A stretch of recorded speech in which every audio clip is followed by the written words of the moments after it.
હાલો મિત્રો, જય માતાજી, જય વસરાજ। આજે જો આપણે ભરેલ રીંગણાનું શાક બનાવ્યું છે, ટિફિનમાં લઈ આવ્યા। જો આ ભરેલ રીંગણાનું શાક છે, રોટલી છે,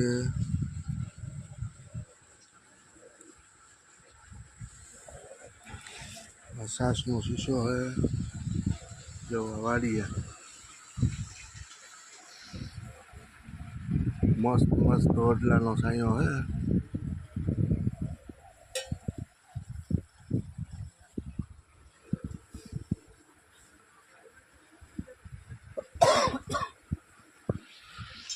તો હાલો બધાય બપોરા કરવા।